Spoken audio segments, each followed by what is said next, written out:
예, 이제 2022년도 2차 입문 관통 시작하겠습니다. 어, 예, 참석자분들 다 착석해 주신 것 같아서요. 네. 어, 어, 인문관통은 이제 대중과 함께 호흡하는 인문학적 지식 제공과 담론의 장을 마련하고자 경제인문사회연구회에서 주최해서 추진을 하고 있습니다. 특히 이번 인문관통은 2021년까지 인문학 세미나 그리고 인문관통으로 나누어서 진행되던 인문학 특강을 더 많은 참석자와 다양한 주제를 나누기 위해서 인문관통으로 통합한 두 번째 회차의 세미나입니다. 사회 현상에 대한 인문학적 고찰을 통해서 사회적, 정책적 기여의 토대를 마련하고자 진행되는 인문관통에 참석해 주셔서 감사드립니다. 아울러 현장을 찾지 못하는 분들을 위해서 유튜브로 생중계가 되고 있으며 생중계에 참여하지 못하는 분들을 위해서 경제인문사회연구회 홈페이지에 강연 요약 동영상 업로드 서비스를 제공할 예정입니다. 오늘의 특강은 주제 강연, 패널 토의, Q&A 및 자유 토론으로 진행이 됩니다. 저는 이제 이번 인문관통 사회를 맡은 상명대학교 양현미 교수입니다.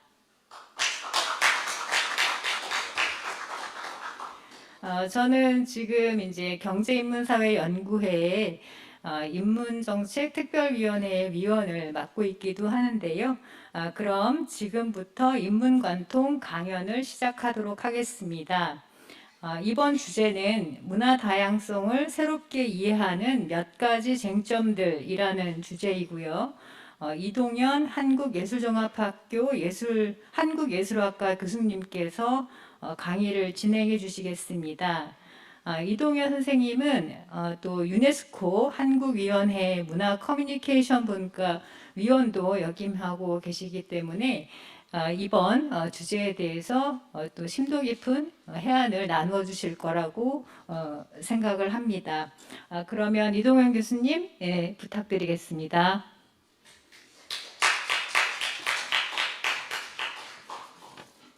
마스크 좀 벗고 하겠습니다. 이렇게 불러주셔서 너무 감사드리고, 이렇게 또 더운, 여름에 또 한낮에 이렇게 매우 졸리실 텐데, 이렇게 강의에 와주셔서 너무 감사드립니다.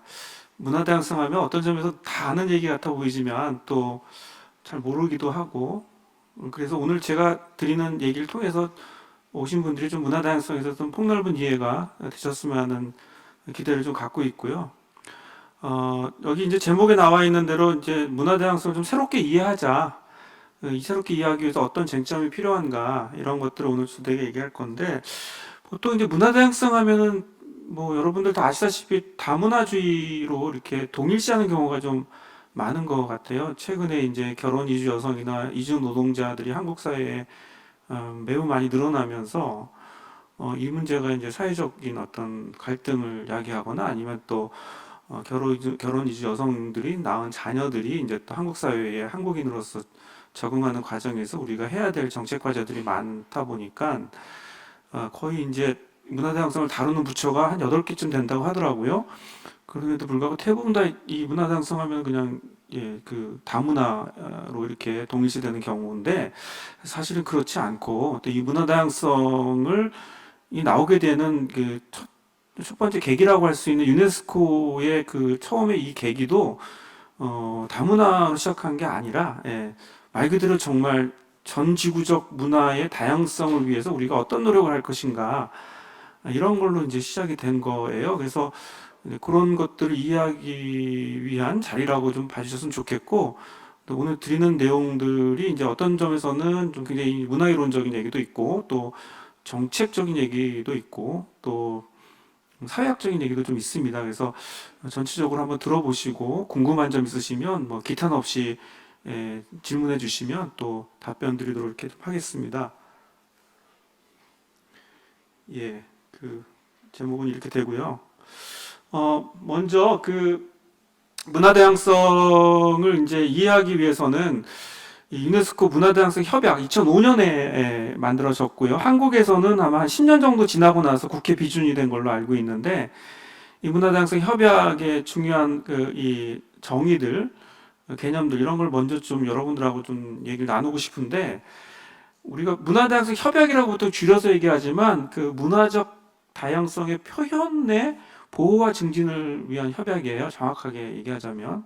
그러니까 문화다양성이라는 말 안에 이제 좀 사실은 감춰져 있는 게 표현이라는 말입니다. 대부분 다 문화라는 게 표현되어 있는 것들이 많긴 하지만 그냥 문화가 아니라 사실은 유네스코가 얘기하는 거는 이 표현의 다양성을 얘기한다는 점을 좀 여러분들이 좀 주시해 주셨으면 좋겠고, 그 표현되는 것들이 이제 개인이 됐던 사회가 됐던 아니면 집단이 됐던 간에 다양하게 존재해야 된다라고 하는 것이 기본적인 가치를 갖고 있고요. 이게 또 국가 간의 문화 다양성 협약이다 보니까 그 나라의 고유한 문화 유산들이나 고유한 전통 문화들이 다양하게 보존돼야 된다라고 하는 그런 정책도 담고 있어서 사실은 유네스코 안에서 문화 다양성 협약에 굉장히 중요한 걸 얘기하자면 세 가지를 요약할 수 있습니다. 하나는 그 나라의 전통 유산들, 그다음에 그 나라의 고유한 언어나 방언, 그리고 또 그 나라가 보유하고 있는 미디어, 세 가지가 사실은 이제 협약의 굉장히 중요한 내용들이라고 볼 수 있는데, 뭐 국내 문화 다양성 하면은 문화유산하고 무관한 것처럼 보일 수 있지만 국제적인 협약 관련해서는 이제 그 나라의 문화유산이 다양하게 보존돼야 된다라고 하는, 사라지면 안 된다라고 하는, 특히 이제 소수민족들, 뭐 인도네시아나 필리핀 같은 나라들, 또 중국은 굉장히 많은 소수민족들을 갖고 있잖아요. 그들의 문화가 나 언어가 사라지면 안 된다라는 정신을 담고 있고요. 또 이게 문화적 표현이기 때문에 이게 문화적 표현이 어떻게 전달되는가, 그러니까 어떻게 매개되는가, 어떤 방식으로 사용되는가, 그 방법은 무엇인가에 대한 내용도 굉장히 중요하게 지금 개념화되어 있고요. 또 문화적 표현이라고 하는 것들이 이제 크게 보면은 생산하는 과정, 그러니까 창조하는 과정, 이제 작가들이 이제 다양한 예술적인 창조를 하는 과정뿐만 아니라 그것을 제작하고 배급하고 향유하는 것까지 포함되는 내용이라고 보시면 좋겠습니다. 그래서 문화적 다양성의 대상은 예술가만이 아니라 그 예술가들을 통해서 우리가 이제 직접 향유하는 소비자, 향유자들, 그리고 또 그 중간을 매개하는 매개자들, 뭐 공무원도 될 수 있겠고, 아니면 극장이 될 수도 있겠고, 아니면 기획자가 될 수도 있겠고, 여기 다 모두 해당된다라는 점을 얘기해 주셨으면 좋겠어요. 그런 점에서 보면 문화 다양성에 대한 정의가 이해가 굉장히 폭넓다라는 것을 알 수 있습니다. 단순히 문화 예술만이 아니라 언어, 소통, 커뮤니케이션까지 다 포함된다고 볼 수 있고요. 근데 이제 문화 다양성을 바라보는 시각이라고 할 때 굉장히 이게 좀 중첩되어 있습니다. 말하자면 이 문화 다양성이라고 하는 거는 우리가 어떤 점에서 가야 될 방향처럼 보이죠. 그 말은 무슨 말이냐면 현재 지금 우리는 사회가 문화적으로 다양하지 않다라는 거를 얘기를 하는 거죠. 그런 점에서 이 문화 다양성이라고 하는 것은 현실적으로 봤을 때는 문화가 다양하지 못하다라는 것을 우리가 좀 인식할 필요가 있고, 그리고 문화 다양성이라는 게 정말 중요한 가치라고 한다면 그것은 우리가 가져야 될 앞으로의 비전이다 라는 점을 우리가 동시에 인식을 해야 됩니다. 그러니까 문화 다양성을 우리가 바라볼 때 현재 우리가 문화 다양성을 잘 갖고 있으니까 잘 지키면 된다 이런 뜻이 아니라요. 차별과 혐오, 그리고 지나치게 동일성에 근거한 뭐 국가주의적인 문화, 너무 한쪽에 쏠리는 문화, 뭐 이런 말 좀 하면 좀 죄송하긴 하지만 저희 학교 학생이 최근에 그 국제 콩쿠르에서 우승해가지고 지금 굉장한 인기를 끌고 있죠. 이민찬 씨. 윤찬 학생이 제가 학교 보직 맡을 때는 15살, 18살이었고요. 유망주였습니다. 학교에서도 기대한 반 컸지만 이렇게 뜰 줄은 몰랐는데, 개인적으로 제가 하는 어떤 그 축제에 연주로 이제 그 계약을 맺었는데, 그때까지만 하더라도 이제 소속사에서는 뭐 이런 말도 좀 그렇긴 하지만 좀 비록 어리지만 좀 연주를 잘하니까 좀 이번 기회에 좀 연주를 했으면 좋겠다라는 부탁에 의해서 저희가 섭외를 했는데 그게 콩쿨 우승하기 한 달 전이었어요.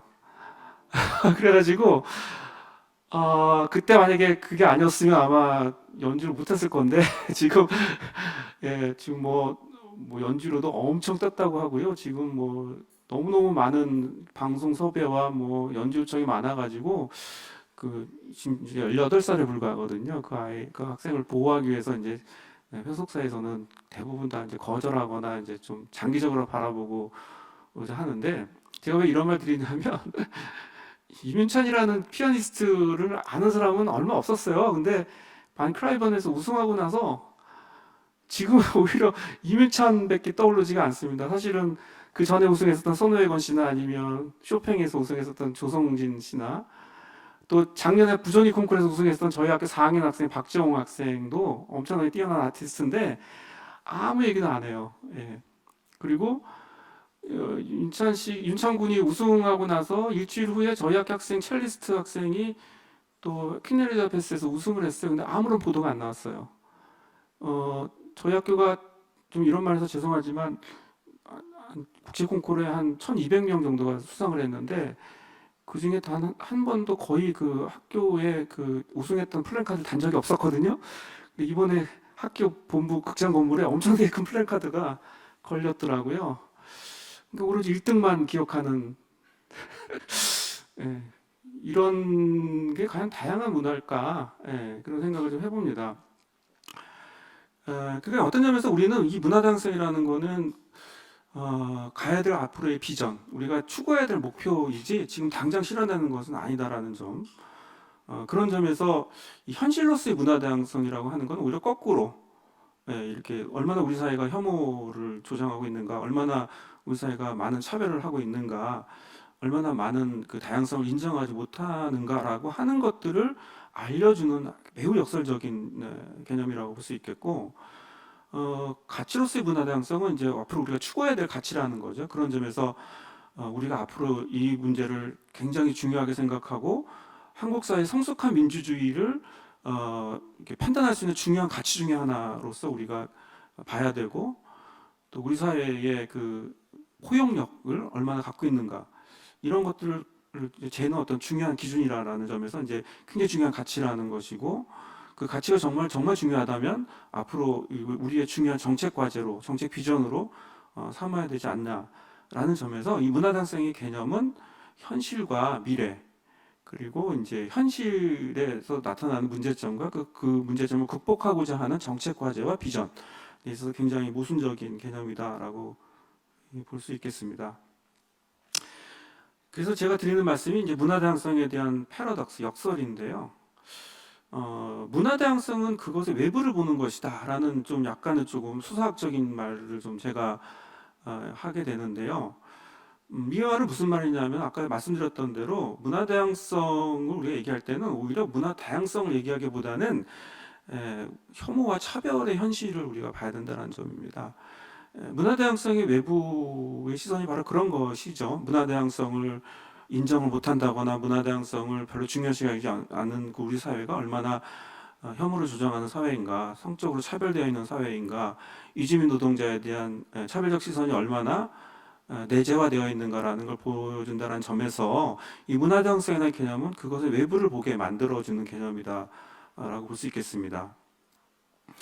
그런 점에서 문화다양성은 이 차별을 금지한다. 차별금지법이 최근에 제정은 안 되고 안타깝게 지금 국회에 계류되어 있는데, 이 차별을 금지하는 것만이 아니라 차이도 인정을 해야 됩니다. 우리가 차별을 금지한다고 해서 차이를 무력화해서는 안 된다고 봅니다. 차별과 차이는 분명히 다른 개념이고요. 차별을 금지하는 것이야말로 진정하게 차이를 인정하는 것이고, 우리가 그 차이를 인정한다, 그러니까 그 차별을 금지한다는 것이 동일성을, 민족적 동지성, 정체성, 우리가 한 나라가 위기를 맞을 때 항상 그런 걸로 단결하자고 하잖아요. 금모으기 운동부터 해가지고 우리는 하나다라고 하는 다문화주의의 모든 광고들이 다 이런 광고가 많았습니다. 뭐 은행 광고나 뭐 항공기 광고나 이런 거 보면은 그 다문화 이주 자녀들이나 그 결혼 이주 여성들을 우리 사회에 어떻게 하면 잘 흡수하고 포용할 것인가라고 하면서 내온 광고들이, 제가 기억하기로는 어느 광고는 이 아이가 크면 군대도 갈 것입니다. 이 아이가 크면 우리나라에 세금도 낼 것입니다. 이 아이가 크면 우리나라 경제에 도움이 될 것입니다. 그래서 이 다문화 아이들을 우리가 소중하게 다뤄야 됩니다라고 하는 광고들이 실제 있었어요. 제가 좀 너무 단순하게 얘기는 했지만 그 말은 결국은 동일성에 근거한 차별을 금지해야 된다라는 원리가 그런 거 아닙니까? 차별을 금지해야 되는 이유가 동질성에 근거한다고 한다면 또 그거 나름대로 굉장히 끔찍한 상황입니다. 결국은 차이를 인정하는 건데 차이를 인정한다는 게 쉬운 건 아니에요. 이 차이라는 것 속에 차별이 이미 내재화된 것도 많고 도대체 이 차이와 차별이 뭔가라고 구별 못하는 사람도 무지무지 많습니다. 예. 이런 문제들이 사실은 이제 결국은 성숙한 민주주의, 그 나라의 성숙한 나라의 그 문화적 수준을 결정하는 거라고 볼 수 있겠고요. 문화 다양성이라고 하는 개념이 사실 처음 시작할 때는 이 문화적 미국화에 대한 반발을 시작됐습니다. 그래서 이 문화 다양성 협약을 주도했던 나라들이 대부분 다 프랑스어권의 나라들이에요. 캐나다가 주도했고요. 특히 캐나다의 퀘벡 정부가 이 문화 다양성 협약에 주도한 국가나 정부 중에 하나입니다. 뭐 알다시피 그건 뭐 프랑스하고 미국 싸움이냐 이렇게 볼 수도 있겠지만 뭐 헐리우드, 빌보드, 그다음에 뭐 각종 교육, 언어 뭐 이런 것들이 전부 다 미국화되는 과정이기 때문에 너무 단순하게 얘기하는지 모르겠지만 글로벌라이제이션은 다른 말로 얘기하자면 아메리카나이제이션이다라고 얘기하시는 분들 계세요. 말은 사실 글로벌하지만 실제로는 미국이 전 세계화되는 과정이다. 군사적으로, 교육적으로, 문화적으로, 뭐 아니면 뭐 기술적으로, 아니면 통신적으로 전부 아메리카나이제이션 되는 것이다라고 얘기를 하는 사람이 있습니다. 그래서 이런 부분을 좀 방어하기 위해서 그 프랑스어권, 그 프랑스어를 쓰고 있는 나라들이 문화당 협약에 굉장히 많이 적극적으로 참여했어요. 그래서 이런 부분과 관련해서 보자면 문화적 미국화에 반대하는 개념이다라고도 볼 수 있겠습니다. 자, 그러면 그렇게 따지면 사실은 이제 문화 다양성의 범주는 매우 넓고 그 배기도 어떤 점에서 굉장히 좀 분명한 목표를 갖고 있고 또 유네스코가 얘기하는 문화 다양성 협약의 보호와 증진이라고 하는 것들은 우리가 국내에서 이렇게 인식되듯이 다문화 중심으로 환원될 수 없는 부분이 있다고 판단한다면 우리가 이 문화 다양성의 범주를 어떻게 정할 것인가 폭넓게 정의하자면 크게 세 가지로 정의할 수 있을 거라고 봐요. 첫 번째는 이제 사회문화 영역인데요. 우리가 흔히 얘기하는 인종, 국적, 종족, 종교, 언어. 어떤 점에서는 이거는 굉장히 좀 태생적인 내용이라고도 볼 수 있겠습니다. 우리가 보통 얘기하는 다문화주의에 포함되는 정책 대상이라고 볼 수도 있는데 보통 이제 요거까지 1번으로만 한정을 했었는데 오히려 더 중요한 거는 이제 2번, 3번이 좀 중요하다라는 거죠. 특히 이제 그 문화 정체성에 대한 영역도 매우 중요한데 여기에는 이제 주된 범주가 이제 세대 그리고 지역 그리고 장애 성정체성 특히 이제 성소수자들의 문제 이런 것도 매우 중요합니다. 최근에 국회에서 차별금지법이 제정이 안 되는 이유 중에 하나가 이제 그 이 성소수자에 대한 차별금지 조항을 이제 주로 이제 종교단체나 아니면은 이제 좀 보수적인 어떤 그 정치권에서 이거를 받아들일 수 없다.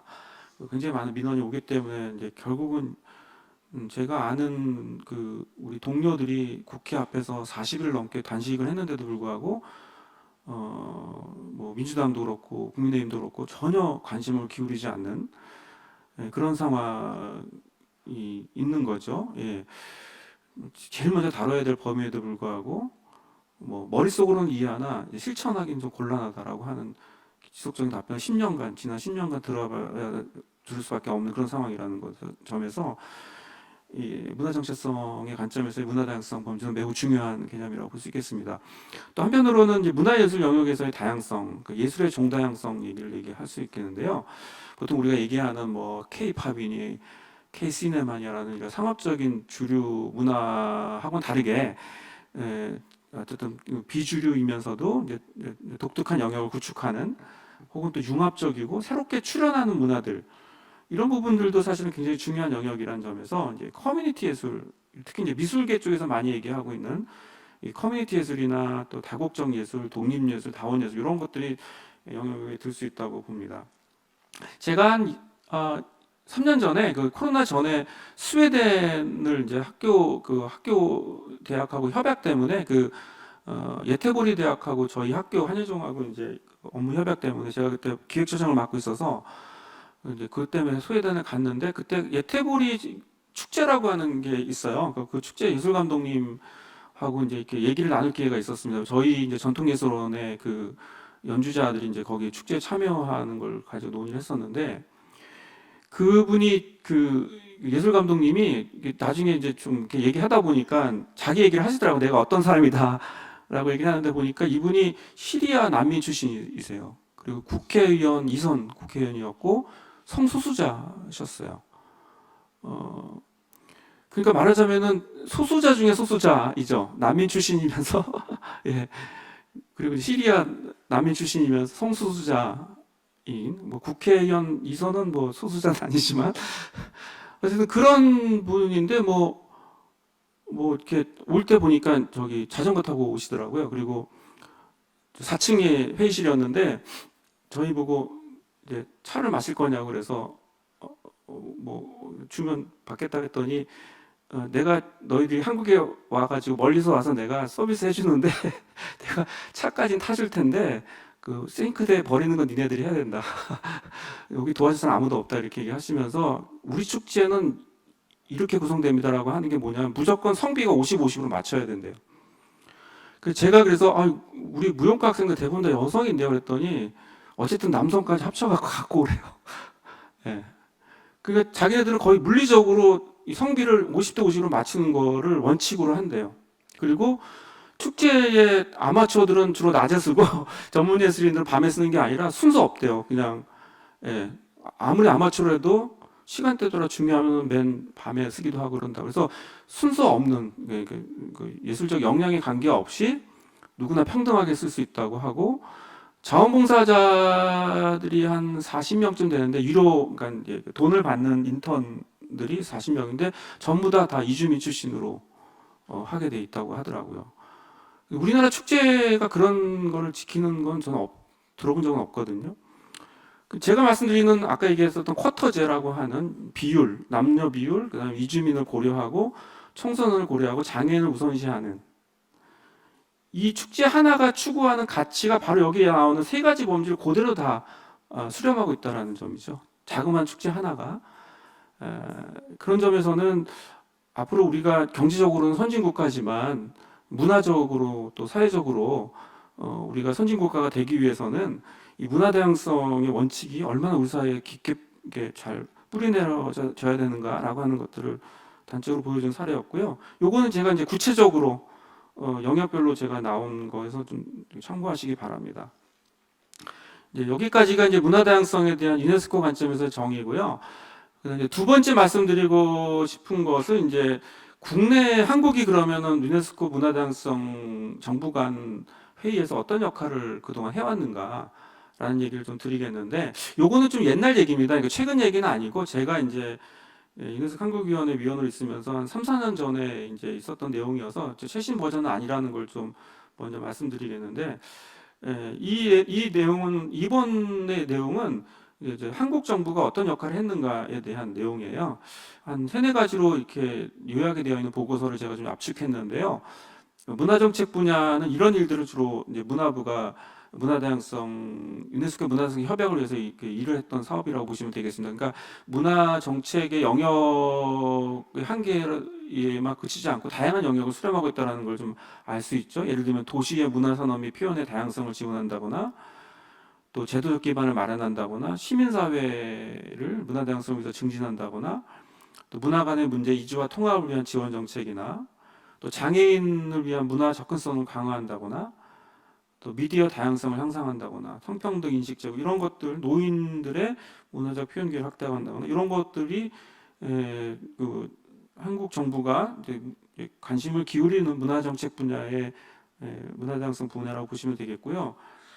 또 국제문화협력 차원에서는 이제 첫 번째 거는 국내 얘기라고 보시면 되겠고, 두 번째 거는 이제 국제문화협력 관련해서는 이런 일들을 그동안 해왔습니다. 이제 동아시아 문화도시 선정 지원, 요거는 이제 한중일 장관회의 때 결정된 사안이어서 지금 아마 제가 알기로는 몇 군데가 지금 동아시아 문화도시로 선정된 걸로 알고 있습니다. 이 한중일 장관회의에서 이제 동아시아 문화도시를 선정하는 작업들을 한 걸로 알고 있고요. 그다음에 이제 아리랑 TV 같은 걸 통해서 국제 방송을 지원하고 또 세종학당이 이제 최근에 많이 늘어났지요. 그런 걸 지원한다거나 이제 베니스 비엔날레, 청소년 국제교류, 해외 전통문화 예술단 사업 이런 것들이 그 국제문화 협력 차원에서 벌어졌던 사업들이고요. 특히 이제 ODA 사업들이 이제 중요한데 문화 동반자 사업이 이제 대표적인 사업입니다. 이게 저희 학교 차원에서는 지금 아마장학생 사업인데요. 이걸 좀 설명드리자면 혹시 저기 오징어 게임에 나온 인도 배우 혹시 아세요? 야, 아누팝인가요? 예, 그 학생이 이 아마장학생 출신이에요. 이 아마장학생 예산은 외교부가 지원합니다. 문화부가 지원하는 건 아니고 외교부가 지원하고 특히 그 중에서 이제 예술의 각국의 ODA 국가 중에 뛰어난 영재들이나 뛰어난 사람들을 이제 저희 학교가 받아서 이제 열심히 이제 교육시키는 그런 사업이에요. 1년에 한 25명 정도 선발을 하고요. 평균 한 400명 정도 지원을 합니다. 경쟁률이 굉장히 높고요.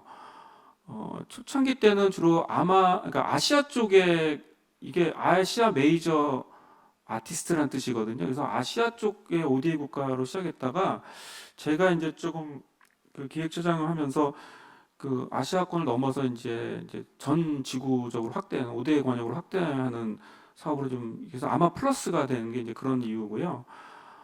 이 사업이 되게 좋은 게 여기 선발되면은 일단 장학금 4년 다 무료고요. 전액 장학금 지원이고 기숙사도 무료고 한국에 와서 어학연수도 다 무료로 해줍니다.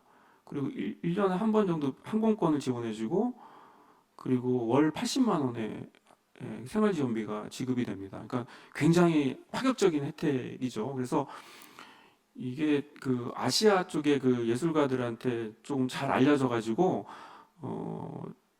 처음에는 좀 이게 좀 홍보가 안 됐었는데 최근에는 이제 이게 잘 알려져 가지고 약간 좀 변질돼 가지고 좀 안 좋은 사례도 몇 번 있었습니다. 뭐 심지어는 어느 나라의 대학 교수가 학생으로 가장을 해가지고 저 영상원에 입학을 해서 영화 감독이 되고 싶어 해가지고 그런 경우도 있었고 또 돈을 열심히 모아가지고 안 쓰고 80만 원이면 되게 큰 돈이잖아요. 그래서 그 돈을 해가지고 빌딩을 구입했다는 학생들도 있고 해서 좀 안 좋은 그 사례도 보고되지만 그래도 한 40여 명의 대학 교수, 그 나라 대학 교수를 배출하고 좋은 예술가들 배출을 하고 또 문체부 관료들도 많이 진출하고 그래가지고 이 아마 사업이 사실 굉장히 소개 성과를 많이 봤던 사업이고 이런 일들을 이제 문화부가 혹은 국가가 문화다양성 관점에서 하고 특히 저 해외 작은 도서관 지원 같은 경우들도 어,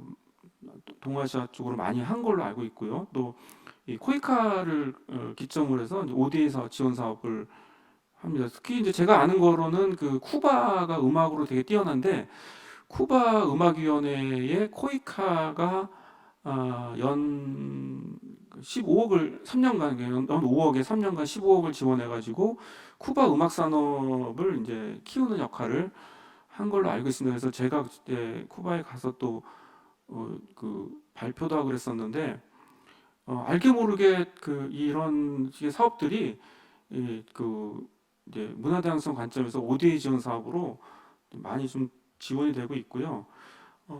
그 다음에 이제 지속 가능한 발전 정책으로서 뭐 여러분 다 아시는 SDG, 그 통합적 역할로서 이제 그 하는 일들이 많습니다. 국내에는 이제 통합문화 이용권이죠. 이 부분은 이제 제가 알기로는 177만 명까지 지원이 된 걸로 알고 있고 연 10만 원 정도 이제 공연을 보거나 뭐 영화를 보거나 할 때 지원해 주는 걸로 되어 있고 문화 나눔 사업이나 이런 일들을 주로 합니다. 해외에서는 아태 지역, 우리나라가 좀 아태 지역 위원장이거든요. 그 유네스코 안에서 아태 지역의 문화유산의 보호를 위한 신탁기급 사업이나 또 아시아 예술계 인력 양성 사업 이런 일들을 주로 해왔습니다.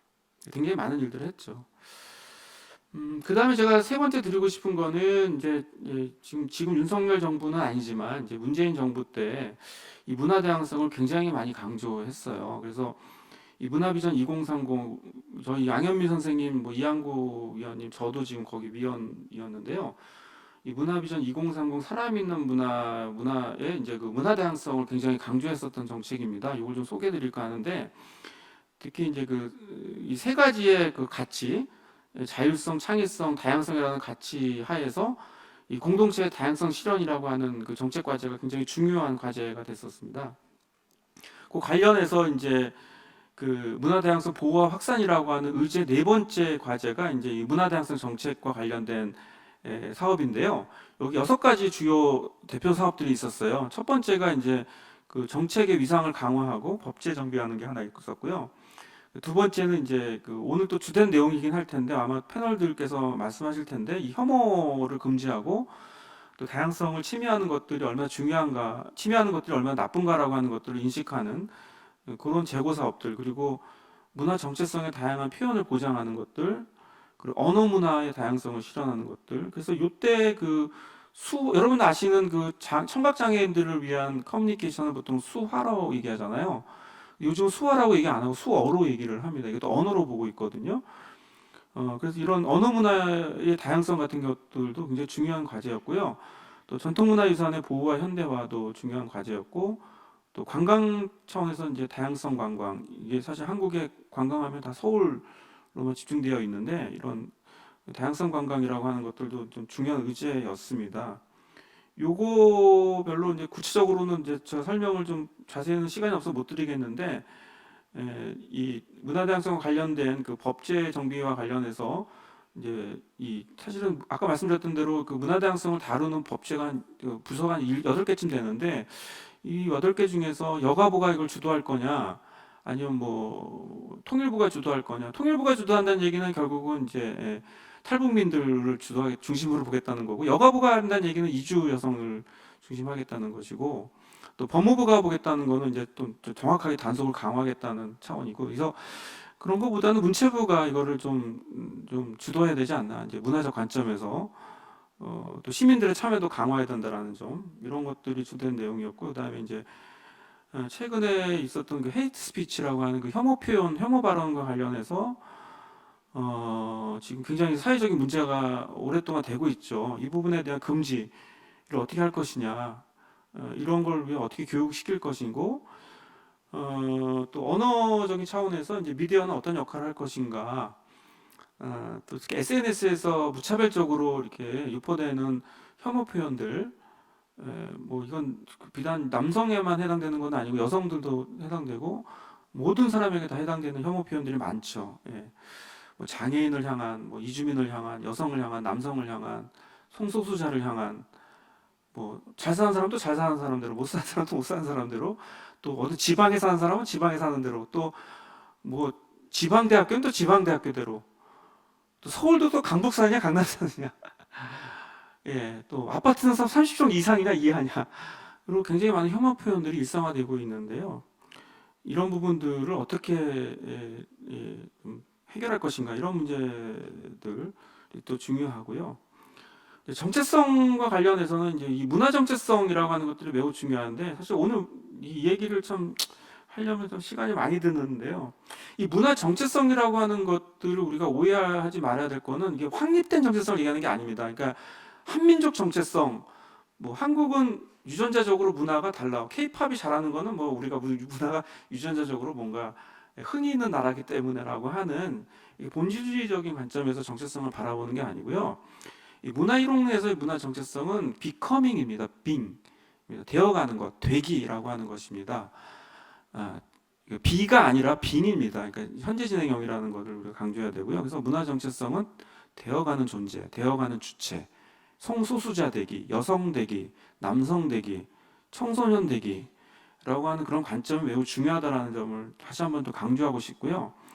또 언어와 관련해서도 뭐 요즘 언어가 워낙 약자들이 많아가지고 알게 모르게 뭐 가만히 놔둬도 그냥, 그래서 이게 약자를 모르면 또 꼰대로 취급받고 그러는데 특히 SNS 쓰면서 엄청나게 많은 약자들이 존재하는데 그만큼 언어가 다양해진다고 보는데, 또 국어학자들은 또 국어를 파괴한다고 굉장히 좀 이렇게 노하시고 계시는데, 아까 얘기한 수어부터 해갖고 지방어, 방언, 사투리, 이런 부분들이 굉장히 중요합니다. 프랑스 같은 문화적 다양성을 존중한 나라도요, 그 안에서도요, 정확하게 프랑스 표준어를 쓰느냐 아니면 프랑스 남부 사투리를 쓰느냐에 따라서 사람들 되게 차별해요.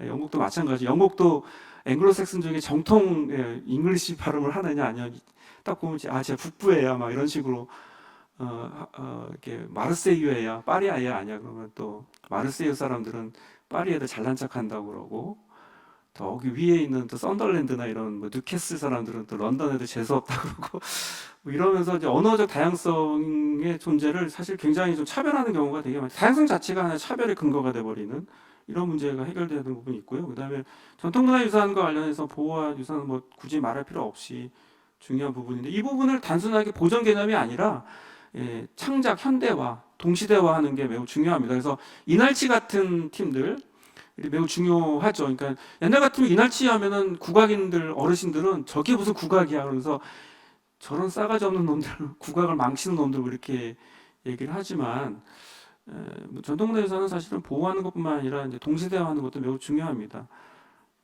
그런 점에 대한 관점이 좀 새롭게 진행돼야 되고요. 그다음에 이제 관광도 아까 말씀드렸던 대로 뭐 서울 아니면 제주도로 환원되는 것이 아니라 전국에 많은 사람들이 보고 싶어하는 그런 좀 다양성이 있는 그런 관광으로 가는 게 매우 중요하다고 봅니다.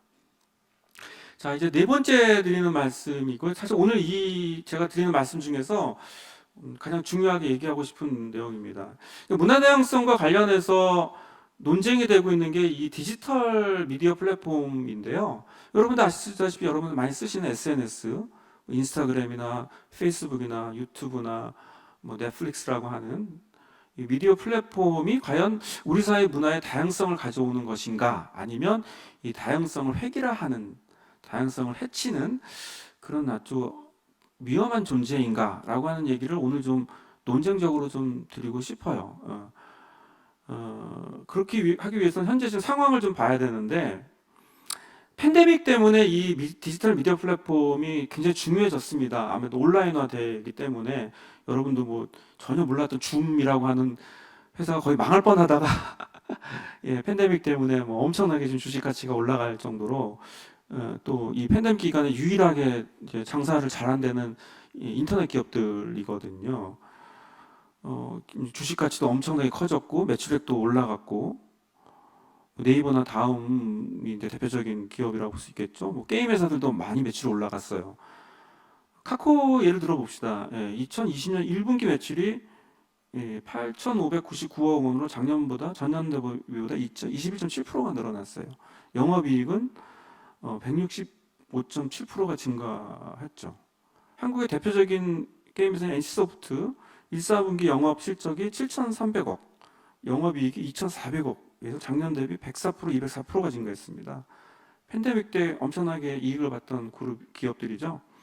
동시에 또 OTT 플랫폼이 압도적으로 부상하고 있죠. 다 알다시피. CJ ENM 같은 경우도 2020년 1분기 매출액이 8,100억, 영업이익은 397억 원을 기록해서 매출액 자체는 이 코로나 때문에 감소했지만은 영업이익도 한 49.7% 감소했지만 이거는 저것 때문에 그렇습니다. 그 극장이 이제 문을 닫으면서 했는데 이 디지털 분야의 언택 비대면 분야 사업은 굉장히 큰 호황을 가졌어요.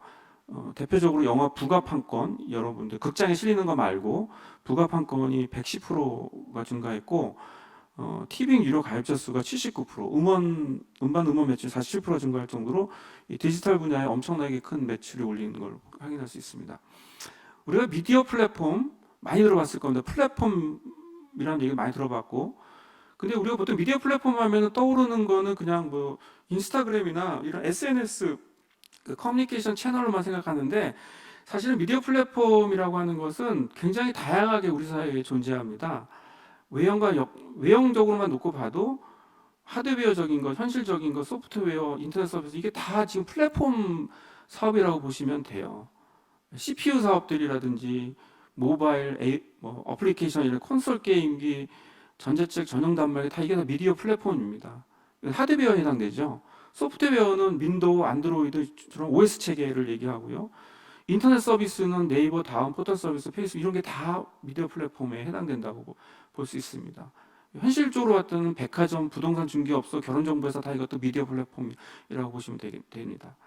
역할로 봐도 기반형과 매개형과 복합형 이렇게 나눌 정도로 이제 우리 사회의 사회와 문화는 이제 미디어 플랫폼이 지배한다고 해도 과언이 아닐 정도로, 또 그 미디어 플랫폼이 과거 20년 전에 지상파 중심이어서 지금은 엄청나게 많은 플랫폼으로 확산되고 있다는 것을 느끼게 됩니다. 그런 점에서 이 플랫폼 자본주의라는 얘기를 이제 심심치 않게 얘기를 하고 있죠. 특히 이제 우리가 보이지 않는 미디어 플랫폼 체계가 바로 OS 체계이죠. 여러분 아시는 마이크로소프트라든지 리눅스라든지 안드로이드 이런 것들이 다 운영 체계인데, 사실상 모든 미디어 플랫폼을 이 운영 체계가 지배하고 있는 것이 사실입니다. 여러분들이 게임을 하시면은, 온라인 게임을 하시면은 그 게임을 개발한 회사가 예를 들면 넥슨이나 아니면 뭐 NC소프트나 이런 회사가 뭐 매출을 만약에 100억을 올렸다고 한다면 이 운영 체계를 갖고 있는 안드로이드에 무조건 30%를 지불하게 되어 있습니다. 그러니까 300억은 그냥 이 OS 체계가 먹는 거예요. 그러니까 플랫폼만 잘 처음에 만들어 놓으면 앉아서 돈을 버는 거죠. 반대로 또 오픈마켓도 있습니다. 이렇게 구매자와 구매자를 연결하는 역할. 그래서 그거 사이트는 그것만 해주는 역할로서 저렴하게 이제 서로 자기 상품들을 주고받을 수 있게 하는 그런 것도 좀 상용화되고 있습니다. 또 사회적 자본으로서의 플랫폼의 시장과 가치가 매우 늘어나면서 이제 이런 식의 미디어 플랫폼은 그냥 단순하게 우리의 그 미디어의 도구가 아니라 우리의 라이프 스타일 전체가 돼버렸습니다.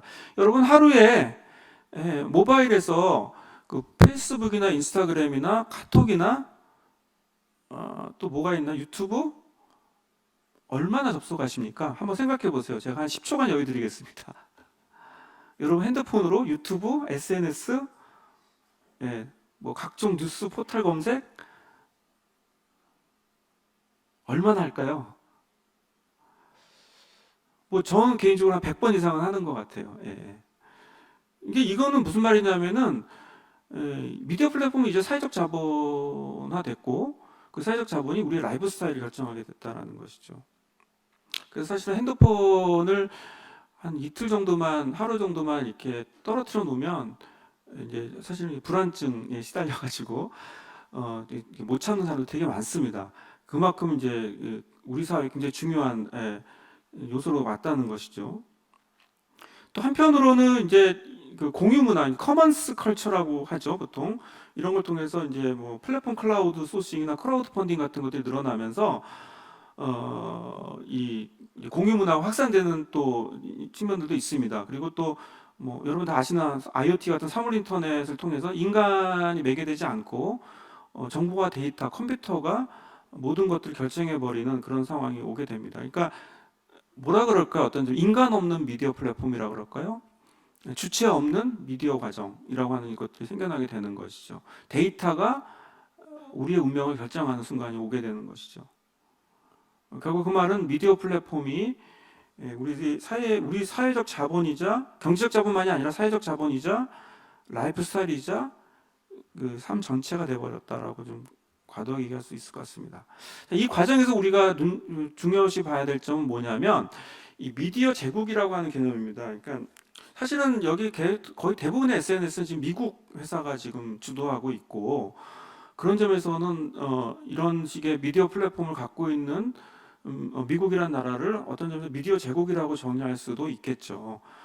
근데 이 제국에 대한 관점을 우리가 과거 제국주의 시절의 미디어하고 동일시해서는 안 됩니다. 그러니까 말하자면 제국주의 시대의 미디어와 미디어 제국은 구별할 필요가 있다고 생각합니다.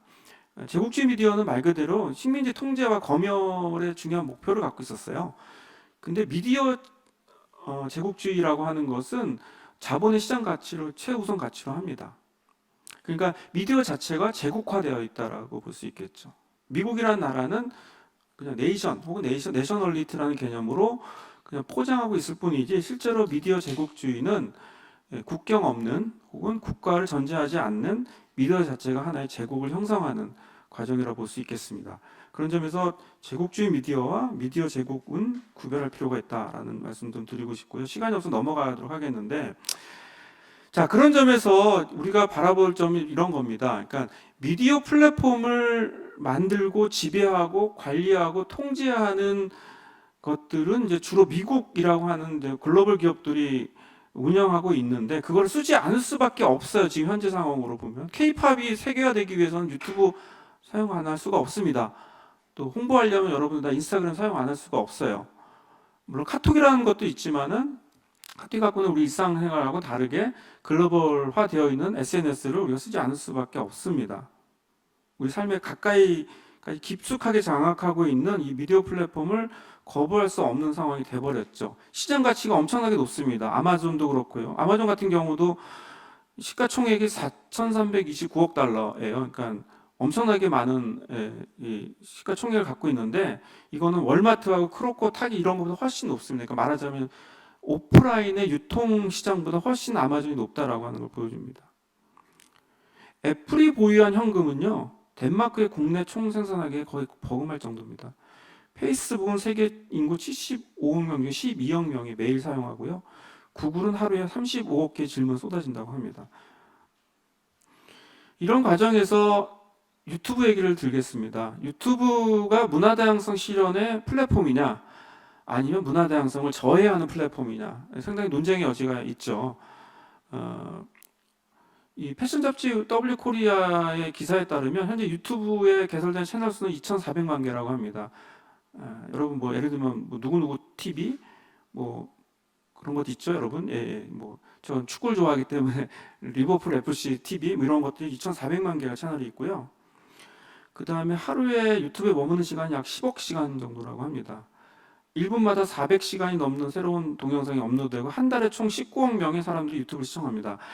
유튜브는 현재 61개 다국어로 서비스 중입니다. 자, 그렇다면은 이거야말로 이렇게 문화다양성을 실현하는 플랫폼이 과연 있을까요? 여러분들이 유튜브만 접속하면 전 세계 모든 문화다양성을 다 확인할 수 있고 다 볼 수 있습니다. 근데 과연 그런가?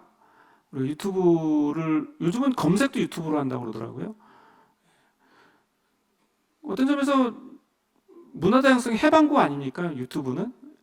근데 실제로 그렇지 않다라는 주장도 되게 많습니다. 유튜브는 철저하게 알고리즘에 의해서 지배되는 콘텐츠이기 때문에 자신이 처음에 봤었던 검색에 해당되는 콘텐츠가 연이어서 나오는, 연동되는 서비스이기 때문에 다른 걸 보지 못하게 한다라는 것이죠. 하나에 빠지면 하나만 빠질 수 있도록 하게 만들어준다라는 거예요. K-팝을 보게 되면 해외의 많은 K-팝 팬들은 K-팝에 연관되어 있는 것만 보게 됩니다. J-팝도 물론 연관되어 있지만 오늘 내가 트와이스를 보면 내일은 블랙핑크를 볼 수밖에 없고, 또 오늘 내가 BTS를 보면 또 내일은 또 NCT를 볼 수밖에 없는 그런 알고리즘의 지배하에 있는 게 유튜브입니다. 콘텐츠 크리에이터들의 다양성을 인정하지만 그들의 노동을 착취하는 것이 아니냐라는 주장도 만만치가 않아요. 그래서 우리 시대의 이 미디어 플랫폼이 과연 문화다양성의 해방구인가 아니면 문화다양성의 억압의 장소인가 라는 얘기는 오늘 좀 중요한 질문으로 던지고 싶고요.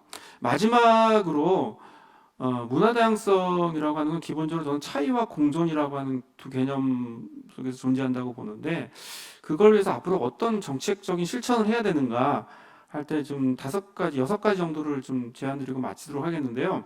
첫 번째는 지표조사가 필요합니다. 이게 지금 제가 2012년에 이 지표조사 연구를 했는데 그 후로 연구가 지속되지 않았어요.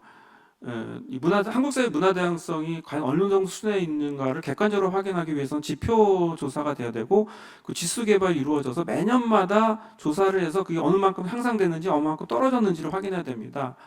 문화다양성에 대한 지표는 무지무지 많습니다. 아까 제가 얘기했던 사회문화 영역, 문화정체성, 문화예술 영역만 안에 세부 영역만 해도 저희가 지금 개발한 것만 해도 10여 개 정도 되거든요. 그 항목별로 우리 국민들 전체 한 5천 명을 대상으로 매년마다 질문을 해서 예를 들면 이주민에 대한 태도, 성소수자에 대한 인식, 그 문화적인 다양성에 대한 인식, 세계 문화에 대한 우리 국민들의 이해도, 뭐 이런 친구들에 대한 이해도, 장애에 대한 이해도, 이런 것들을 전체적으로 조사를 해서 이게 매년 개선되는지 안 되는지에 대한 객관적 수치를 만들어야 되는데 이게 지금 안 되고 있어요. 미시건 대학에서 하고 있는 월드밸류 서베이에 한국도 지금 들어가 있습니다, 조사에. 근데 제가 2012년, 3년도에 그 통계에 의하면 한국은 거의 최하위 수준이에요. 예. 제 기억으로는 아프리카 우간다보다도 못한 수준이었던 것 같아요. 지표가, 평균 수치가. 특히 이 차별 발언, 성소수자와 관련해서는 거의 최악입니다. 제가 조사한 바에 의하면 소수자 중에 소수자가 성소수자더라고요. 한국 사회에서 그 질문을 제가 몇 개 던졌어요. 여러분, 당신이 지하철 옆에 누군가가 앉았을 때 제일 불편한 사람이 누구냐? 장애인, 이주노동자, 성소수자일 때 성소수자를 제일 많이 꼽았고요. 내 주변에 있는 지인이 결혼한다고 했을 때 그 사람의 배우자가 장애인일 경우, 이주민일 경우, 성소수자일 경우 어떤 것이 제일 불편해할 때 압도적으로 성소수자가 많았습니다.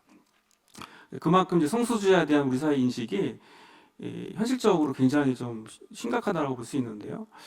이런 것들을 계속 지표를 조사해야지만 어느 정도 수준인가를 확인할 수 있잖아요. 그래서 조금씩 나아지는 것들을 해야 되는데 이런 부분이 지금 안 되고 있어서 좀 안타깝고요. 그 다음에 차별금지법이 하루속히 제정돼야 된다고 생각합니다. 그 다음에 이제 제일 중요한 것도 문화적 취향과 다양성 차이를 활성화해야 되죠. 아재 개그, 뭐 아재 문화, 꼰대 문화, 아저씨 문화, 뭐 저도 이제 그런 얘기를 많이 듣는데 뭐 그것도 너무 지나치게 주장하지 않는다면 그냥 개인의 문화적 취향인데 그런 것들이 이제 자유롭게 얘기할 수 없는 상황이 돼버린 게 아닌가. 개인의 문화적 취향의 다양성들을 우리 사회가 얼마나 과연 존중하고 있는가. 이 얘기하려면 정말 한도 끝도 없이 얘기할 것이 많지만 특히 이 K-팝을 좋아하는 문화적 취향이 상당히 이제 우리 사회에서 굉장히 이렇게 비난받는 존재가 되는 경우가 되게 많습니다. 특히 제가 이제 K-팝에 관련된 연구를 할 때 저한테 이게 하소연하신 30대 남성이 있었어요. 그 남성은 소녀시대를 너무 좋아했는데 제가 소녀시대를 좋아한다는 이유만으로 회사에서 따돌림을 받았다 하면서 자기는 정말 순수하게 순수하게 그냥 좋아하는데 그걸 좋아하는 순간 굉장히 이상한 사람, 뭐 약간 성적으로 약간 좀 정상적이지 않은 인간 뭐 이렇게 딱 취급받아가지고 자기가 너무 살기 힘들었다. 뭐 그런 식의 문화적 취향의 다양성을 인정하지 않는 뭐 그런 것들도 중요하고 그다음에 이제 그 예술의 다양성 관련해서는 이제 한류뿐만 아니라 예술 한류나 이제 그 각각의 좀 뭐 소수 장르들, 좀 비주류 장르들도 공존해야 되는 그런 문제들. 그리고 이제 한국 사회 이주민 문화를 실질적으로 수용하기 위한 정책 개선이 매우 필요합니다. 그러기 위해서는 그 나라의 언어, 그 나라의 문화, 그 나라의 동화책, 그 나라의 교재들, 그 나라의 문화적인 걸 이해하기 위한 가장 좋은 레퍼런스들 이런 것들이 적극적으로 소개가 돼야 되는데 이건 무조건 그냥 한국이 적응하라라고만 하니까 문제인 거죠. 최근에 제가 가봤던 도시들, 뭐 버밍햄이나 여러 도시들 보면은 이 다양성, 문화 다양성이 굉장히 중요한 가치예요. 이거 제일 먼저 실현하려고 노력을 하더라고요. 한국 사회는 좀 이 부분이 조금 더 가해져야 된다고 생각하고 마지막으로 이제 미디어 플랫폼의 독점을 좀 더 해소하는 이런 콘텐츠 다양성 증진을 위한 법률안을 통해서 미디어 플랫폼의 독과점을 막는 이런 법제도 필요한 게 아닌가라는 질문을 던지면서 제 말을 여기서 마치도록 하겠습니다. 들어주셔서 감사합니다. 예, 발표 감사합니다. 잠시 자리를 정돈한 후에 패널 토론을 시작하도록 하겠습니다. 네, 그러면 패널 토론을 시작하도록 하겠습니다. 먼저 토론에 참여하신 세 분 소개해드리겠습니다. 먼저 권금상 수원가족여성회관 관장님이십니다. 김성일 경희대 교수님이십니다. 이양구 연극 연출가이자 작가님 함께 해주셨습니다. 예, 그 토론은 지금 말씀드린 순서로 하겠는데요. 먼저 권금상 관장님께서 토론해 주시기 바랍니다. 네, 초대 감사합니다. 저는 북한 여성 연구자입니다. 그래서 지난해 북한 여성의 섹슈얼리티라는 책을 냈고요. 처음에는 다문화 연구로 시작을 해서 지금 현재는 이주한 탈북 여성에 관한 연구를 진행을 하고 있습니다. 한편으로는 평등한 가족과 여성의 삶을 위해서 현장에서 활동하고 있고 또한 연구를 진행을 하고 있습니다. 한국 사회에 정착한 탈북인들의 수는 3만 3천 명으로 보고가 되고 있습니다. 하지만 사실 이게 10년 이상 동안 진행된 숫자이고요. 한 10%는 탈남을 한 상태로도 가끔 보고되고 있습니다. 어쨌든 이 탈북인이라는 그 집단은 우리 사회에서 외부 요인이기도 하고 내부 문화기도 하고 한데 때로는 굉장히 휘발성이 큰 집단으로 대상화되고 있는 현실입니다.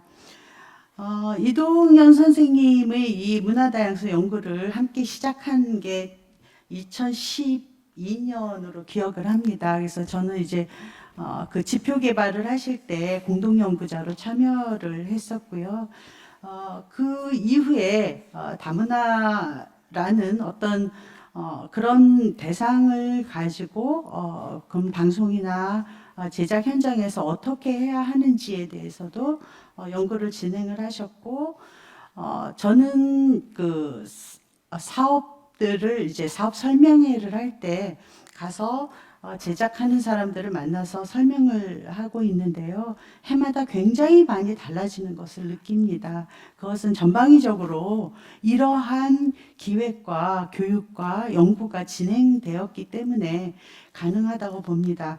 그러나 굉장히 놀라운 것은 팬데믹, 이 코로나 상황이 오고 나서 여지없이 우리들의 어떤 상대를 향한, 소수자를 향한 혐오라든가 이런 것은 정말 상상하기 어려울 정도로 낮아지고 붕괴되었다는 것에 대해서 다시 한번 생각을 해보면 우리들이 가진 인식과 실천이 얼마나 이 문화라는 이름으로 또는 교육 현장에서 잘 접목되지 않았던가 하고 반성하게 됩니다. 저희 토론은 이 교수님 발제글에 어떤 이견이 없습니다. 다만 이 문화다양성 정책이 정말 우리 사회에서 잘 뿌리내리고 있는지 그렇지 않다면 균열적 현상에 대해서 문화 정체성을 가진 특히 그런 집단에 대해서 좀 논의를 하고자 합니다. 저희 모두는 특히 문화 연구자들은 문화 다양성의 정착과 실현을 갈망해 왔습니다. 10년이 넘었기 때문에 완성기까지는 아니어도 어느 정도의 어떤 틀이나 보일 거라고 예견을 했지만 이것은 굉장히 어떤 기대에 불과했다. 아까도 말씀하셨지만 한국 사람들이 가진 성소수자에 대한 혐오는 단순히 개인의 생각일까 또는 종교라든가 뭐 등등이 같이 결합해서 나타난 것이 아닐까 바라보게 됩니다.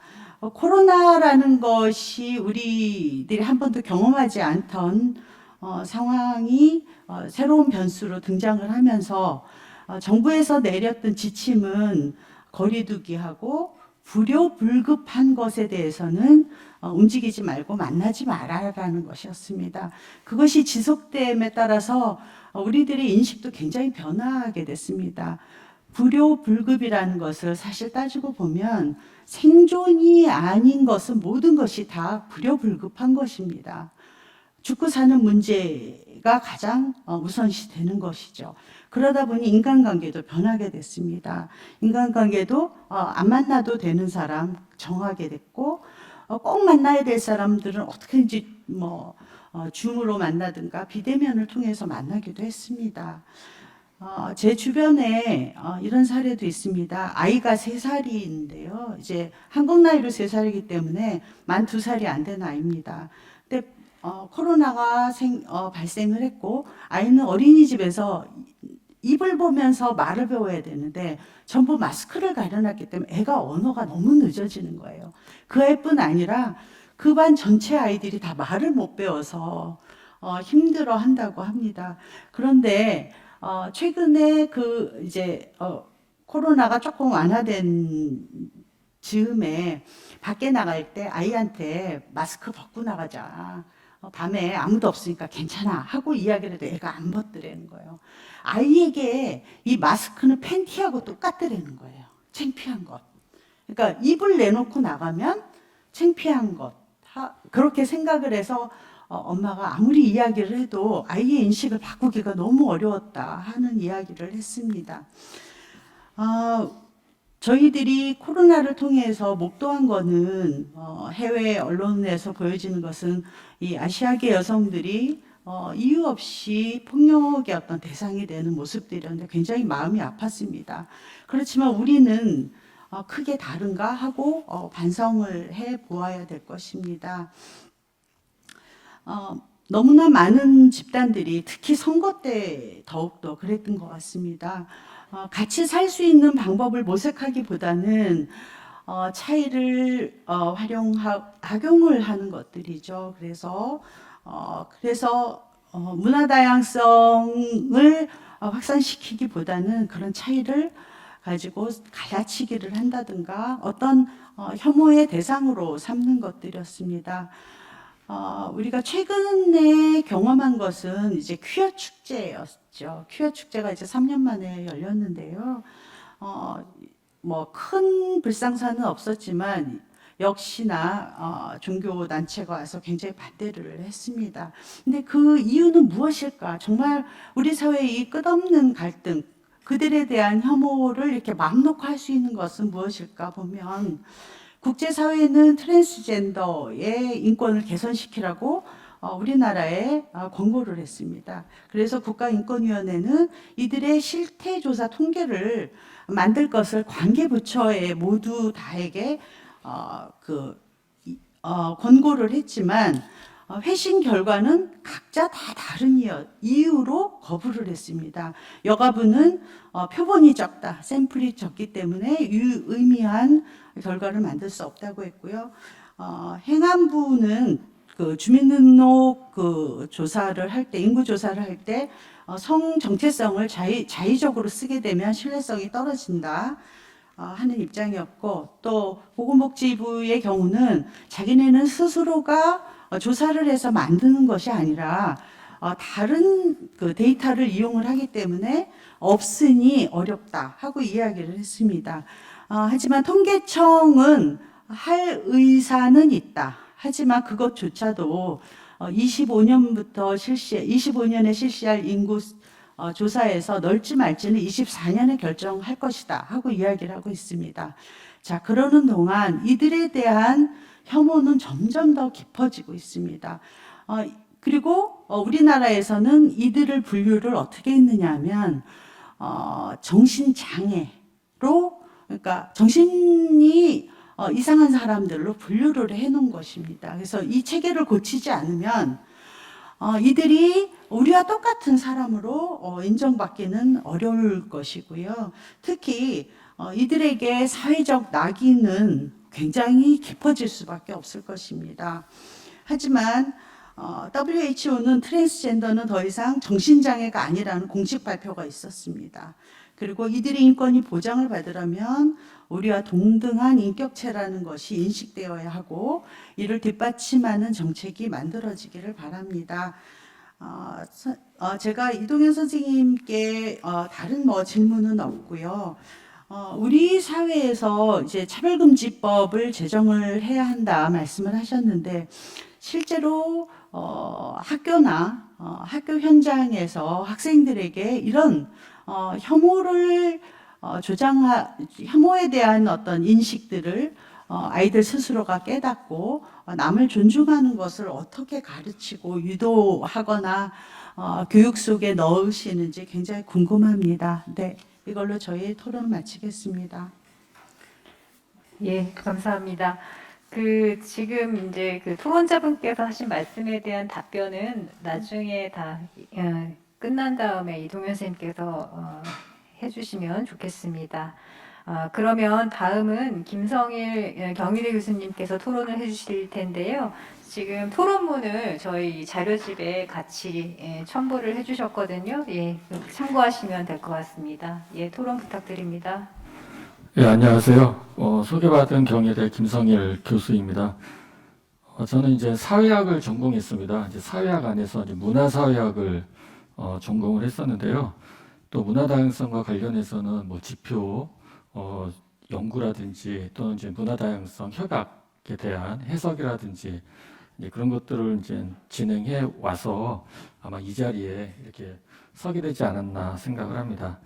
제가 여타 뭐 이렇게 토론에서 이렇게 토론자로 나섰을 때 예전에는 이 키워드 중심으로 이렇게 좀 메모를 해갖고 와서 이제 즉석에서 이렇게 언어로 표현을 했는데 생각만큼 말이 잘 안 되더라고요. 그래서 이제 언제부터인가는 그 제 생각을 이렇게 써서 그대로 이제 표현하는 게 훨씬 더 정확하게 전달이 되는 것 같아서 오늘 이 자리도 제가 갖고 있는 좀 문제 제기를 간단하게 좀 메모를 이렇게 문장으로 만들어서 갖고 왔습니다. 그래서 별다른 해설이나 부가 설명 없이 그냥 쭉 읽으면은 제가 갖고 있는 이 토론문에 대한 생각이기 때문에 한번 읽어보도록 하겠습니다.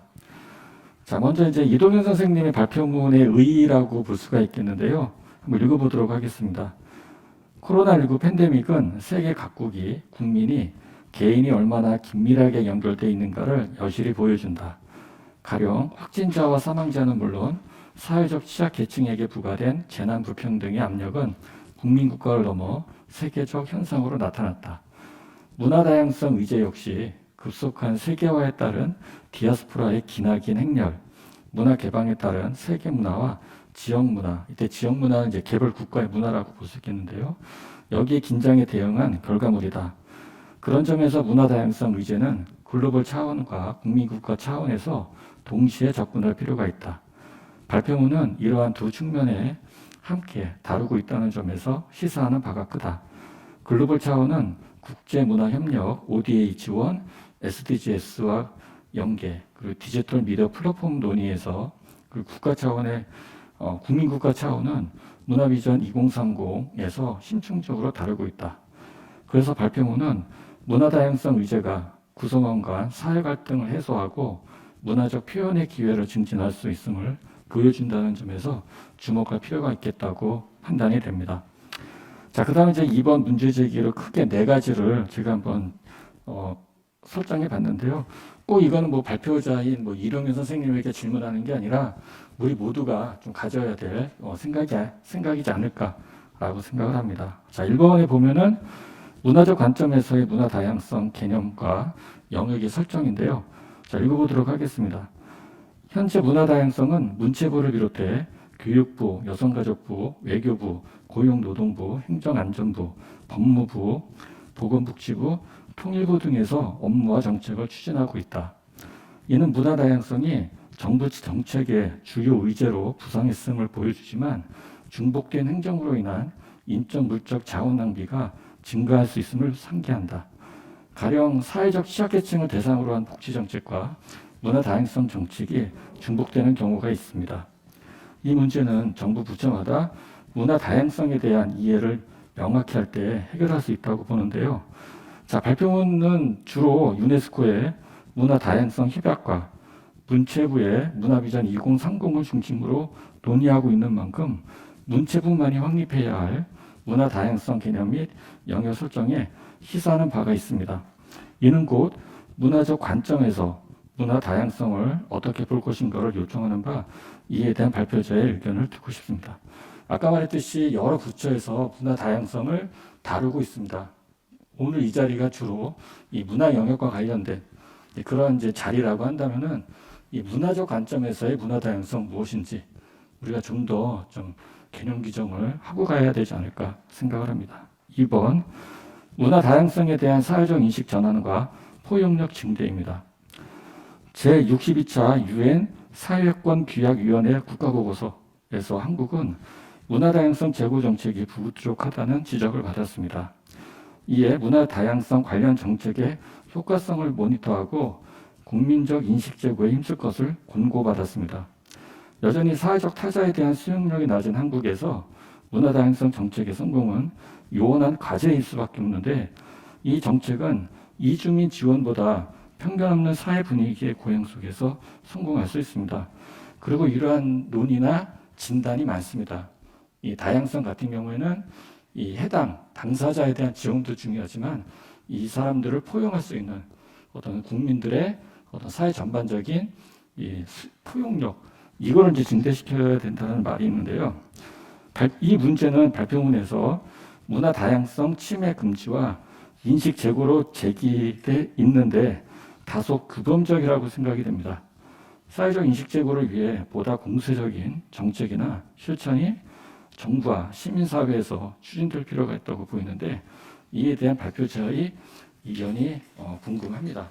아까 이동현 선생님도 얘기했지만 특히 대선 국면에서도 나왔고 또 공군산 선생님께서도 이야기했듯이 뭐 거의 뭐 2015년 그때 소위 말해서 이제 여혐 이런 게 이제 인터넷상에서 상당히 이제 공론화되고 이러면서 이 사회적 소수자에 대한 혐오라든지 또는 이제 이 차이를 일종의 뭐 사회적 격리, 배제 이러한 논리를 이렇게 치환시키는 사회적 분위기는 날이 갈수록 심해졌습니다.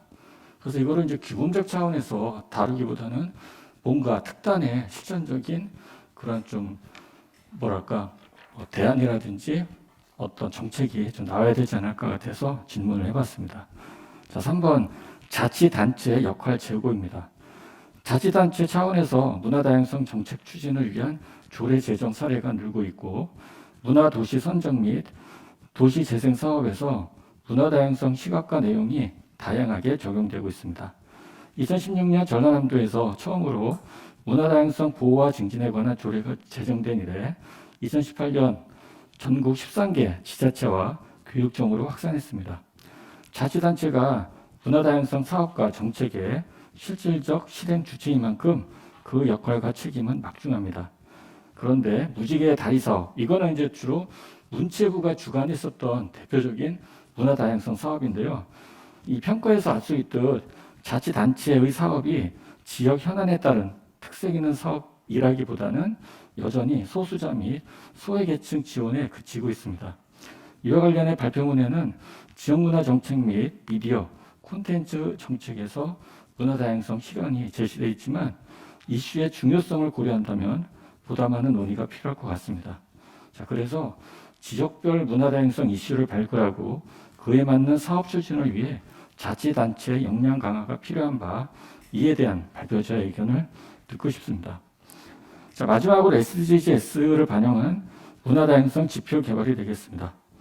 자, 2015년 유엔 총회에서 새로운 국제사회 의제로 2030 지속 가능 발전 목표, 우리가 보통 이제 SDGs라고 하죠. 이것이 채택되었습니다. SDGs에는 2016년부터 30년까지 15년간의 이행 기간에 단 한 사람도 소외되지 않을 것을 이라는 기치 아래 17개의 목표와 169개의 세부 과제가 있습니다. 한국은 SDGs의 이행 당사국으로서 목표 이행의 세부 계획을 수립하고 그 성과를 유엔에 제출하고 있습니다. 발표문에서도 문화 다양성을 SDGs와 연계해 논의하고 지속적인 문화 다양성 지표 조사를 제안하고 있는 만큼 SDGs를 반영한 문화 다양성 지표 개발이 필요하다고 생각이 됩니다.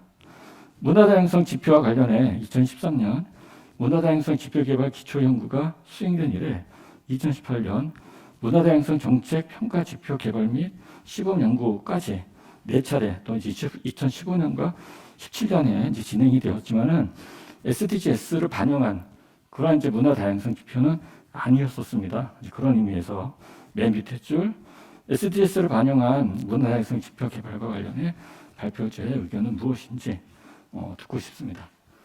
예, 이상 그 토론 그 내용 마치도록 하겠습니다. 네, 감사합니다.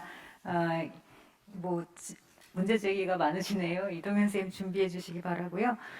그 다음에 마지막으로 이양구 선생님께서 토론 부탁드리겠습니다. 네. 네, 안녕하세요. 저 이양구라고 합니다. 저는 연극 대본을 쓰고요. 연극 연출도 하고 있습니다. 제가 시작하겠습니다. 저는 발제문을 따로 준비를 안 해서 간단하게 메모를 해서 메모한 것들을 중심으로 읽어가면서 말해 보겠습니다. 뭐 잘 아시겠지만은 그 그 연극계는 문화예술계 블랙리스트 사건 당시에 가장 많은 그 피해를 입었던 곳입니다. 그러니까 문화계 블랙리스트 사건은 아시겠지만 정치적 견해를 이유로 하는 이제 차별이 이제 국가 차원에서 있었던 사건이어서 그 사건에 대한 얘기로부터 간단하게 그 사건에 대해서 얘기하는 것으로부터 이야기를 좀 하고 싶습니다. 우리는 이제 국정농단 블랙리스트 사건을 겪으면서 문화계 블랙리스트 사건을 당시 그 수사를 담당했던 특별검사의 시각에서 많이 바라보고 있다고 생각을 합니다. 뭐냐면 당시에 특별검사의 수사에 의해서 그 주로 이제 수사의 대상이 됐던 것은 정부 부처로는 문화체육관광부였고 문화체육관광부 산하기관으로는 미디어국 소속의 출판인쇄산업과 그다음에 이제 콘텐츠국 산하의 영상과 그다음에 이제 그 예술국 산하의 문화예술위원회, 영화진흥위원회 뭐 그런 정도였습니다. 그러다 보니까 이 사건 자체가 문화체육관광부에 대한 사건으로 축소되고 또 그 중에서도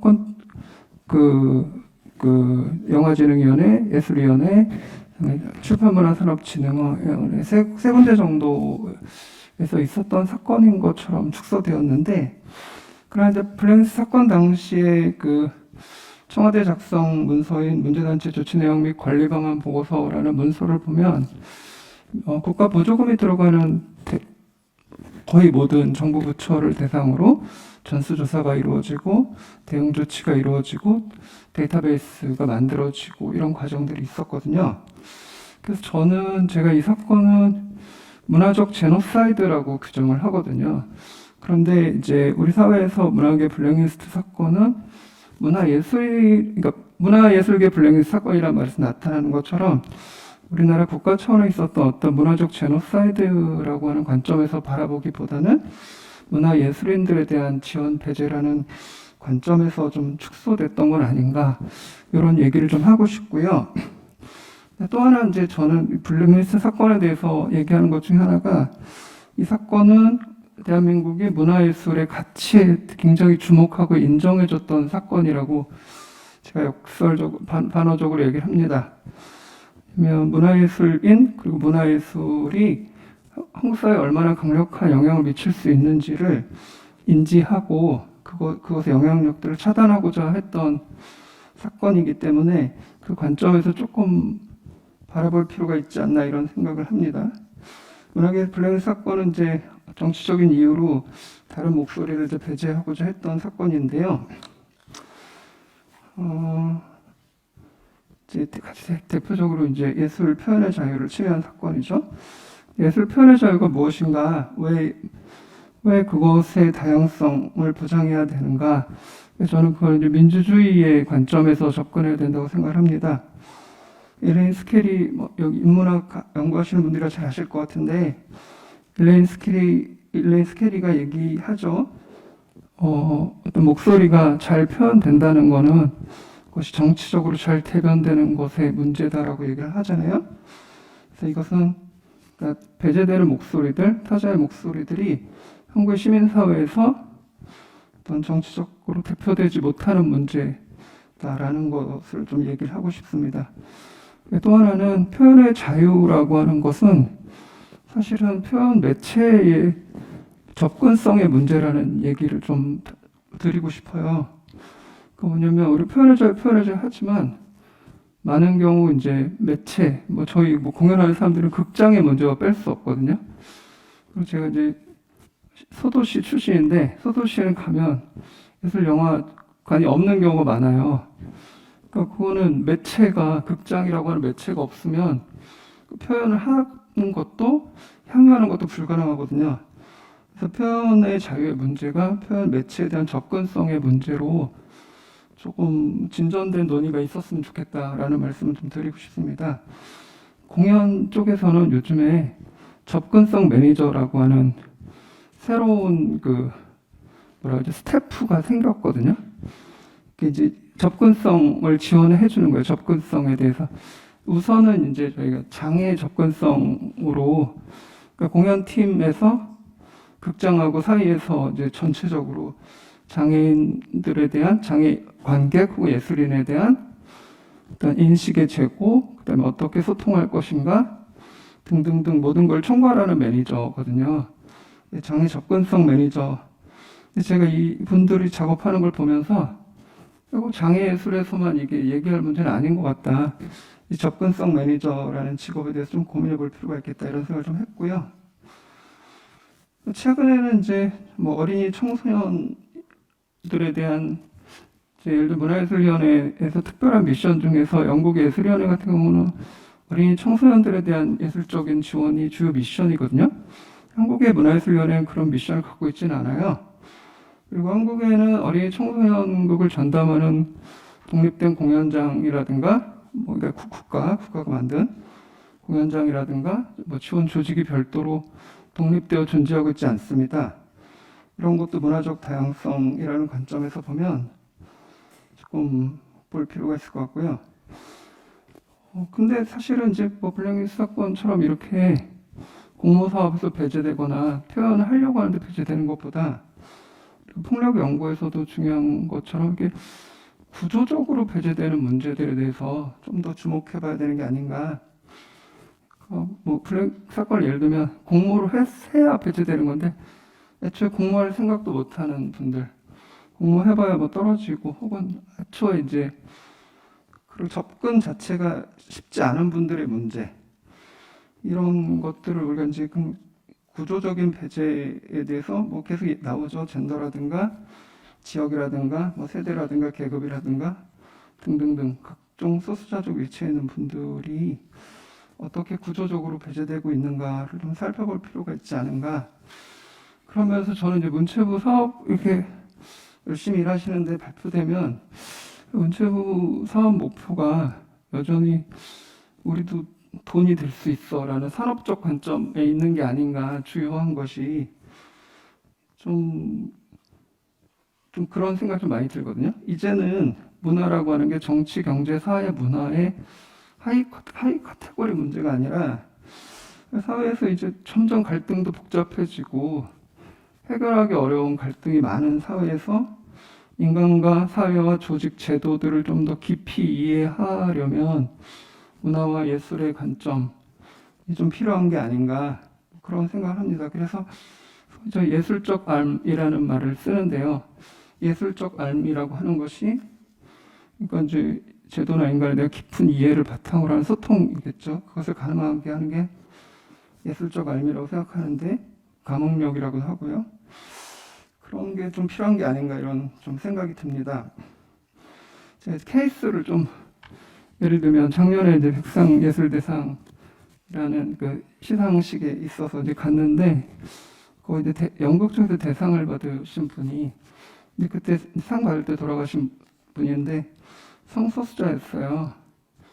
근데 그 작품이 이제 성소수자에 대한 작품을 다룬 건데 대상이니까 늦게 발표나잖아요. 앞에서 계속 여자 연기상, 남자 연기상, 남자 무슨 상, 여자 무슨 상 이렇게 계속 가는 거예요. 부문별로. 그렇게 지켜보는데 참 근데 그분 나중에 그 팀이 대상을 받았는데 참 예민하지 못한 거죠. 우리 사회가 뭐 그분들의 문제라기보다는 그런 게 최근에는 이제 공연 쪽에 이렇게 하동 일본주 극장 같은 데 가면 화장실에 이렇게 남자 소변기가 없어요. 이렇게 막아놨어요. 고장났다고 하면서. 그러니까 그냥 이렇게 특별히 이렇게 남녀로 구분될 수 있는 것들을 이렇게 좀 가급적 좀 없애는 거죠. 그리고 이제 젠더도 올 젠더로 표기한다거나 남녀 이렇게 하지 않고 이렇게 작은 것 같지만 거기에 담겨 있는 인식들은 이제 어쨌든 차별과 배제를 전제하는 이분법을 좀 지우려는 노력들이 아닌가 이런 생각을 좀 하고요. 조금 몇 가지만 더 얘기하고 좀 마무리하겠습니다. 하나는 문화예술계로만 오면 저희 이제 기초예술 같은 경우에는 예술인의 이제 예술인도 그렇고 보통 사람들 그럴 텐데 존재의 방식, 삶의 방식이 많이 변했거든요. 근데 이제 개인으로 있으려고 하고 소수끼리 이렇게 모이려고 하고 네트워크, 느슨한 네트워크로 존재하고 싶어 하고 근데 그에 비해서 어떤 지원 기관이라든가 지원 행정은 여전히 뭔가 이제 큰 단체로 대표되는 대표성의 원리에 기초해서 이렇게 되고 있는 것 같아요. 그러다 보니까 그 간극이 이제 너무 커져서 이제 어떤 뭐 장르의 어떤 대표 기관과 얘기를 해도 별로 이렇게 사실은 반영이 안 되는 거예요. 근데 이제 뭐 정부 조직도 뭐 문체부를 예를 들면 뭐 공연과, 시각과 이런 식으로다가 장르 중심과에 뭐 과장님, 사무관 한 분, 뭐 주무관 몇 분 이런 방식으로 되어 있어서 사실은 이제 블랙 사건 이후에 정부의 조직 체계나 기능 등을 재조정해야 되는 과제가 도출됐지만 쉽지 않아서 좀 이제 못 갔던 것이 있는 것 같아요. 저는 이제 그다음 또 말씀드리고 싶은 거는 아까 이제 이동현 선생님이 문화 다양성 실천을 위한 다양한 과제들을 얘기하셨는데 이게 꼭 답은 아닌데 저는 좀 공간 중심, 장소 중심이라는 것에 대해서 한번 생각해 봤으면 좋겠다. 제품 말파스 같은 분들이 얘기하는 정체성이라는 게 뭐냐? 장소라고 하는 게 정체성 아니야. 그런 관점에서 보면 뭐 그 장소든 뭐든 자원이든 그러니까 다양성을 보장한다라는 거는 정확하게 함께 있을 수 있는 공간, 장소를 정확하게 마련해주고 거기에 맞는 사업비, 예산, 인건비 등등을 정확하게 보장해주는 즉 자원의 분배 문제가 정확하게 같이 가야 되는 게 아닌가라는 생각이 좀 듭니다.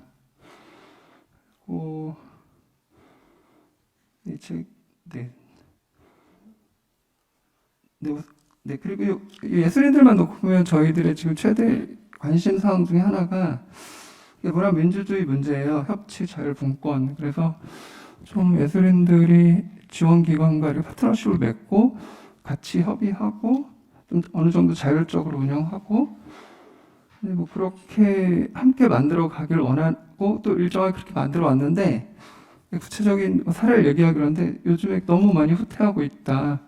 이래서 이런 사안에 대해서 좀 관심을 가졌으면 좋겠다라는 말씀 드리고 싶습니다. 이상입니다. 네, 감사합니다. 지금 세 분 토론자분께서 뭐 질의를 하신 경우도 있고, 그 다음에 또 제안을 하신 경우도 있는데요. 이동현 선생님께서 그 부분에 대해서 좀 말씀해 주시면 좋겠습니다.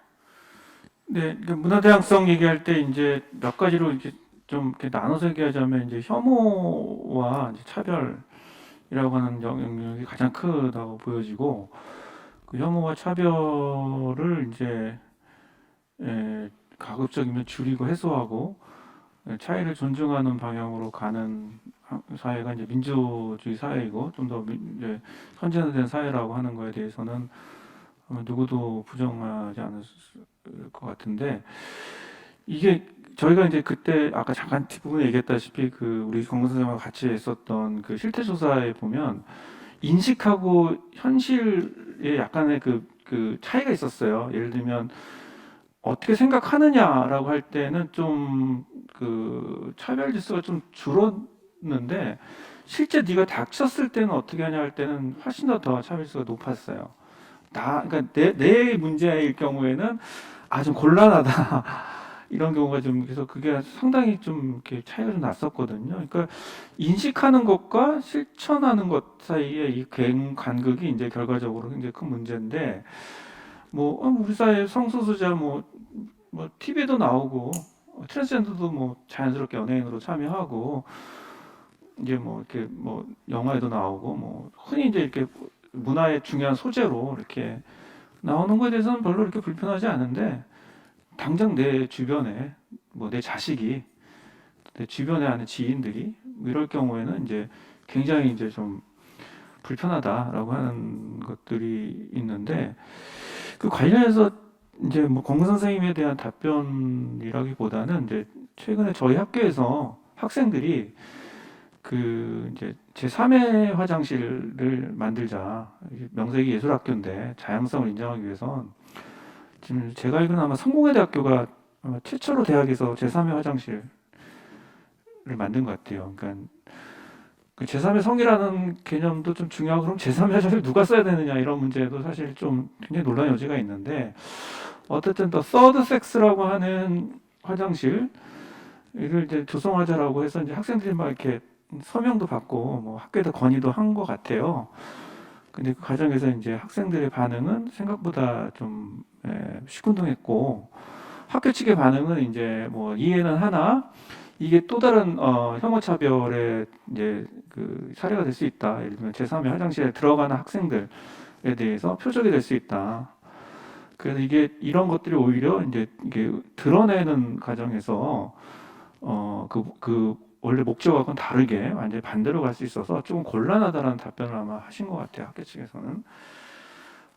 다 충분히 이해가 되고 또 충분한 고민 끝에 나온 결론이라고 생각하는데 이제 그런 거죠. 예를 들면 뭐 아니 뭐 성공회대학교 제3 화장실 뭐 있으면 있는 거지 뭐 근데 우리 학교에 만약에 들어와?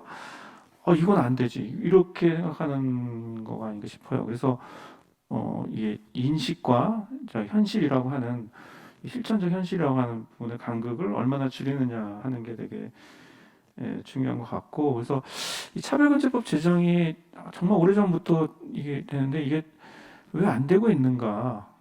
아니 차별을 금지하자는 거를 반대하는 사람이 정말 문제 아닙니까? 예. 아니 차별하지 말자고 하는 법을 제정하는데 반대하는 이유가 도대체 뭐죠? 근거가 뭘까? 아무리 생각해봐도 그러면 그 반대하는 사람은 그럼 차별하는 걸 정당화하는 사람들인가?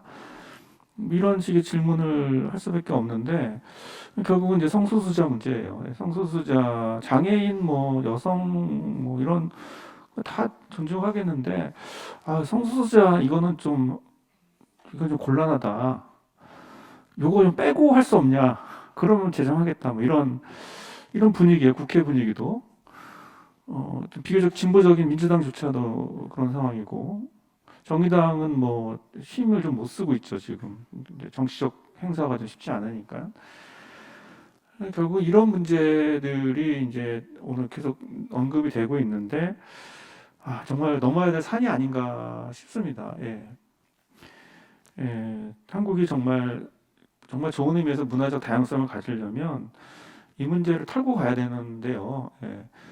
아무래도 이제 그 한국이 갖고 있는 좀 기독교 중심의 사회, 보수 사회의 어떤 기독권의 논리들이 보수적인 논리들이 이거를 아주 조직적으로 막고 있는 거 아닌가. 제가 차별금지법 제정을 위한 단식 농성에 참여하면서 뭐 저는 단식은 하지 못했습니다. 저는 단식을 잘 못하겠더라고요. 배고파서 솔직히 말씀드리면 같이 지지하는 그 시위를 한번 하루 했었는데. 저희가 이 기자회견을 하는 걸 어떻게 알고 저희보다 한 10배 많은 반대에서 저희를 완전히 다 사방으로 둘러싸가지고 이제 그 기자회견을 이렇게 좀 방해하고 있더라고요. 그게 우리 현실입니다. 그 현실을 우리가 부정할 수는 없는데 어떻게 하면 저들과 대화해서 좀 이 문제를 좀 해결할 수 있을까? 이런 문제들이 참 말은 쉽지만 실천하기는 되게 어려운 부분이고 저도 좀 뭐 사실 기독교인이고 크리스찬인데 간혹 가다가 이제 뭐 태극기 집회나 이런 거 관련해서 좀 연세 드신 좀 아주 볼수 기독 신자들하고 3시간 4시간 토론을 합니다. 뭐 제가 말할 때는 뭐 일리 있는 말이다라고 하는데 그래도 안 된다는 거예요. 이걸 어떻게 할지 저도 모르겠지만 저도 이런 사회가 아무래도 우리 사회가 넘어야 될 산이 아닌가 싶고요. 김성규 선생님이 4가지로 이제 얘기하셨는데 이걸 다 답하기에는 너무 시간이 많이 들긴 하지만 간략하게 좀 말씀드리면 이 문화적 관점에서 문화 다양성을 어떻게 볼 것이냐라고 할 때 제가 드렸던 생각이 이제 이주민이나 다문화 중심으로만 보지 말고 문화 다양성을 좀 우리 사회 일상 전체로 다 봐야 된다는 점에서 일상적 삶으로서의 문화 다양성이라는 관점에서 일상적 삶이라고 하는 게 바로 그냥 문화거든요. 뭐 윌리엄스 같은 사람들, 레이먼 윌리엄스는 그냥 문화는 삶의 총체적인 방식이다. 문화는 특별한 게 아니라 일상적이다라고 정의를 했는데 그런 점에서 문화적 관점이 중요하다는 겁니다. 우리가 먹고 자고 입고 생각하고 뭘 보고 이야기를 나누고 누구에 대해서 표현하고 쟤는 저런 애야, 너 저런 애야, 뭐 누가 돈에 밥값을 냈냐 안 냈냐, 뭐 쪼잔하게 얘기하는 거에 아주 사소한 얘기들이 다 우리 일상이거든요. 거기에 알게 모르게 우리가 문화 다양성의 문제를 간과하는 게 되게 많습니다. 저조차도 이게 문화 다양성이나 소수자의 입장에서 노력하려고 하는 연구자조차도 제 딸한테는 굉장히 보수적인 남성 가부장제 인간으로 저는 취급이 아니라 이렇게 그렇게 정의되고 있거든요. 아빠는 얘기를 하는 거 보면은 말은 그럴듯한데 실천은 엉망이야. 뭐 이렇게 얘기를 해요. 그런 얘기 들으면 저도 이제 반성하게 되는데 뭐 저부터도 그런데 뭐 오죽하겠습니까? 그런 차원에서 보자면 우리 일상 속에서 문화 다양성을 실천하자는 차원에서 보자는 거고요. 단순하게 그냥 예술 분야, 뭐 국악이 다양성 차원에서, 뭐 인디 밴드의 독립음악이 다양성 차원에서 문화 다양성을 보자 이런 것도 물론 있지만 일상 전체를 문화적 관점에서 보자라는 차원에서 말씀드렸던 거고. 그 다음에 이제 그 두 번째와 관련해서 시민사회에서 추진될 필요가 있다. 이제 너무 이제 규범적으로 되어 있는데 이제 이게 이제 좀 실천적인 차원에서는 이제 이 정의를 실현하기 위해서는 정부만의 노력이 아니라 시민사회의 노력도 매우 이제 중요합니다. 그래서 지난 한 20, 30년 동안의 시민사회 단체 안에서 이주 노동자들, 또 성소수자들, 또 장애인들을 위한 그런 그 다양성 실현을 위한 시민사회 노력이 되게 많았습니다. 근데 이런 부분들이 사실은 우리 사회에 굉장히 중요한 현안에 밀려서 제대로 실현이 못된 경우가 되게 많거든요. 장애인 이동권 문제도 지난 대선의 핵심적인 과제였잖아요. 아무것도 해결된 게 없습니다. 성소수자 관련된 차별금지법도 민주당에서 얘기하는 거는 좀 곤란하다. 뭐 지금 국회에 지금 회기 기간이어서 뭐 아니면 지방선거 기간이어서 대선 기간이어서 총선 기간이어서라고 해서 지금 3년째 지금 끌고 있거든요. 그 법을 발의했던 민주당 몇몇 의원조차도 과연 정말 이 법에 대해서 진정성이 있는지 의심할 정도로 중요한 현안이 아니래요. 예. 중요한 현안이 뭡니까 그러니까 뭐 언론중재법이라든지 뭐 기타 등등의 법들이래요. 과연 그런가? 예. 차별금지법이 언론중재법보다 현안이 아닌가? 그렇지 않다고 생각하거든요. 그런 점에서 시민사회의 그 노력에도 불구하고 해결 안 된 부분이 많은데 이건 거꾸로 이제 시민사회에 더 강력한 실천이 좀 필요하다는 얘기를 좀 드리고 싶고요. 그 다음에 그 지역의 문화 다양성 이슈와 관련해서 이제 자치단체가 뭐 어떤 역할을 해야 되는가 이게 중요한데 지역 문화는 크게 두 가지로 나눠집니다. 하나는 그 문화적 격차를 해소하는 거. 그러니까 예를 들면 뭐 어느 지방 소도시가 뭐 문화적으로 소외되어 있다고 한다면 그걸 해소하는 격차 해소를 하는 지역 문화의 실천이 하나 있는가 하면 그것만 갖고는 안 되죠. 그 지역이 갖고 있는 고유한 문화들을 계속해서 유지하는 것도 중요합니다. 안 그러면 모든 도시가 다 서울같이 똑같이 되라는 뜻인데 창원이면 진주면 뭐 마산이면 뭐 아니면 강진 다 각자의 고유한 문화가 있거든요. 그거는 또 그 나라의 그 지역의 고유성을 지키는 차원에서 되게 중요한 다양성의 관점인데 지역 문화 정책의 거의 대부분은 어떤 거냐면은 우리도 서울처럼 하게 해달라는 거예요. 대도시처럼 우리도 똑같은 이것만 갖고는 안 되죠. 그래서 문화 다양성과 관련해서는 그 지역이 갖고 있는 고유한 특성들, 뭐 전통문화건 또 방언이건 또 독특한 문화유산 체계건 이런 것들의 고유성을 지키는 쪽으로 관심을 기울여야 된다고 생각하고요. 그다음에 SDGs와 관련해서 문화 다양성과 관련돼서 연관되어 있는 게 한 7개쯤 됩니다. 제가 좀 설명은 안 되고 있는데 굉장히 많은 지표 중에서 문화 다양성이 연결되는 게 제가 대략 계산해 보니까 6, 7개쯤 돼요. 이 부분과 관련해서 사실은 그 지속 가능한 발전 목표는 좀 관심을 좀 갖고 있어요, 우리 사회가. 이 SDGs는. 근데 이 문화 다양성 예를 들면 그 영어로 하면 CD죠, CD, Cultural Diversity. 이 부분은 별로 관심을 갖고 있지 않아서 연관해서 봐야 될 지점이 있고 특히 그러니까 그 차이를 존중하고 차별을 금지하며 그 다양성의 생태계를 보존하는 그런 차원에서 되게 중요한데 이와 관련해서 동시대 관점에서 되게 중요한 게 이제 기후 생태적인 관점에서의 문화 다양성이에요. 근데 이 부분이 좀 기술 문화적인 것도 좀 중요한 이 부분은 제가 또 설명하면 좀 길기 때문에 이 정도만 말씀드리고 싶고요. 그 다음에 이제 마지막으로 이양구 선생님이 하셨던 내용들 중에서 이 블랭크 사태가 왜 문화 다양성하고 긴밀하게 연결되어 있는가. 직접적으로는 사실 큰 연관성 없어 보이지만 굉장히 중요한 연관성이 있는 거거든요. 왜 그러냐면은 어느 정권이 집권하면 그 정권의 입맛에 맞는 표현만 해야 된다라는 거야말로 다양성을 훼손하는 가장 본질적으로 훼손하는 게 어디 있습니까? 그것만큼. 예, 그런 점에서 이 참 문제입니다. 그러니까 돌이켜 보자면 박근혜 정부 초기 때는 이러진 않았어요. 제가 알기로는 그래도 뭔가 이렇게 좌우를 이렇게 합치겠다고 하는 그런 원칙이 있었다고 합니다. 근데 그 제가 정확하게 얘기를 들은 게 사실인지 모르겠지만 변호인이라는 영화 때문에 이제 이게 바뀌게 된 건데 변호인 영화를 김기춘 비서실장이 보면서 이 영화가 왜 천만 관객들인지 잘 도대체 이해가 안 된다 그래가지고 이제 비서실에서 같이 보고 끝나고 크레딧이 올라가는데 거기에 이제 그 예산 지원에 문화부가 들어가 있는 거예요. 그래가지고 이런 좌파 영화를 문화부가 지원했다고? 이게 도대체 말이 되냐? 그동안 지원했던 사람 다 갖고 오라고. 그래서 시작이 된 거예요, 이게. 예. 그러니까 말하자면 유신 정권의 회기라고 하는 이 문화적 회기라고 하는 그 낡은 방식의 문화적 인식이 정말 40년, 50년 전에 폐기됐었던 문화가 다시 부활하면서 이런 식의 사태가 이루어진 거고 또 이게 끝나고 나자마자 미투 사건이 벌어졌죠. 예. 문화예술계 성희롱 성폭력 사건이 벌어졌는데 정말 뭐라 그럴까요? 정말 좀 뭐 공교롭게도 이 미투 사건, 그러니까 블랙리스트 사건의 해당자가 대부분 다 좌파 예술인이고 미투 사건의 주요 혐의자도 다 좌파 예술인이었어요. 다는 아니지만 상당 부분. 이게 굉장히 모순이고 아이러니 아닙니까? 예.